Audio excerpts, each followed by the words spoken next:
When Richard Serra first became interested in bending plates of steel over 25 years ago, he felt he'd had little experience with large-scale curved surfaces. I realized that there wasn't a large vocabulary of building with curvilinear forms, particularly in a city that's made up of right angles. The only curvature building I can think of any note in the city at that time was Frank Lloyd Wright's Guggenheim Museum. And I wanted to build something that would inform my experience. If you walk around a curve, you don't know how it's going to round. It seems continuous and never-ending. But the concave side, like a cave, reveals itself in its entirety. You know what the form is. You'll see that difference immediately when you reach the opening and step into Torqued Ellipse IV. As you step inside, the piece seems to have a great elasticity as it moves around. It either leans over your head or leans away from you, depending on where you are.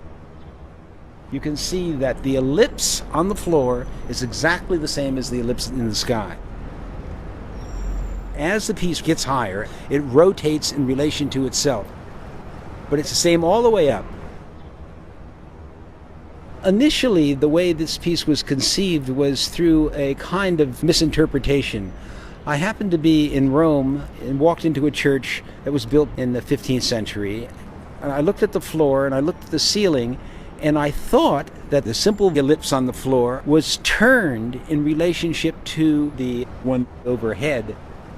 When I walked to the center of the floor, I realized that it was just a regular ellipse that rose like an elliptical cylinder, straight up.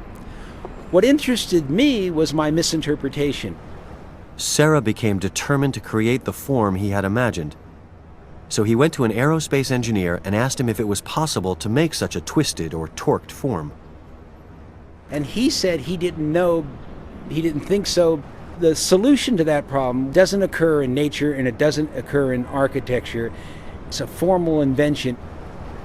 The first model took 3 years to be built because we couldn't find a computer program or a steel mill that knew how to build these things. And the first one we tried to build, we broke a 40-foot plate 2 inches thick right in half. It sounded like lightning, and I thought I'd bought the farm. I turned completely white.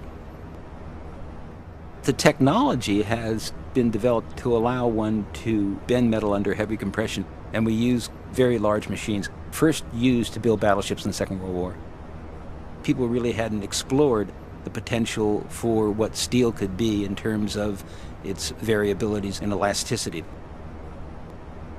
It's only recently been explored by a few people.